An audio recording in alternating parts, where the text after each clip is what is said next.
अस्सलाम वालेकुम गाइज़, आज मैं बना रही हूँ लोबिया। लोबिया बनाने के लिए मैंने यहाँ पे लोबिया ली है, उसको मैंने आधे घंटे के लिए पानी में भिगो दिया है, सोक कर लिया है आधे घंटे के लिए। उसके बाद मैंने इसको बॉईल कर लिया था ताकि हमारी जो लोबिया है वो बहुत सॉफ्ट और अच्छी सी बने। इसको बनाना बहुत ही आसान है। अब इसके लिए मैं ले रही हूँ एक कढ़ाई, उसके अंदर मैंने डाली है तेल थोड़ा सा, और उसके अंदर मैं डाल रही हूँ 1 आमलेट कटी प्याज। उसके बाद उसको फ्राई करने के बाद थोड़ा सा मैं इसके अंदर ऐड करूँगी 1 खाने का चम्मच भर के अदरक लहसुन का पेस्ट। अदरक लहसुन के पेस्ट के बाद इसको हम फ्राई करेंगे। उसके बाद हम ऐड कर देंगे टमाटर का पेस्ट।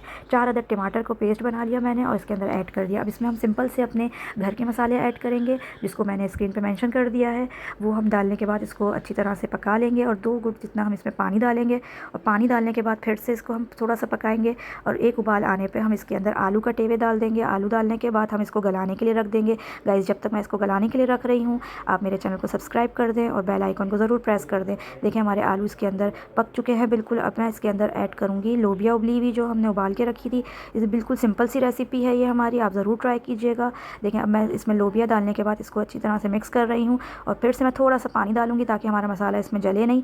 अब इसको हम ढक के पका लेंगे 10 से 15 मिनट के लिए। देखें हमारा जो लोबिया है सालन उसका तैयार है। अगर आपको शेरवे वाला रखना है तो शोरबा इतना आप पतला रख सकते हैं चावल के साथ खाने के लिए। अगर रोटी के साथ खाना है आपको तो इसको आप थोड़ा और पका लें। आई होप गाइस आपको मेरी ये रेसिपी पसंद आई हो। अगर पसंद आई हो तो लाइक और सब्सक्राइब ज़रूर करिएगा। मिलते हैं नेक्स्ट वीडियो में, जब तक के लिए अल्लाह हाफिज़।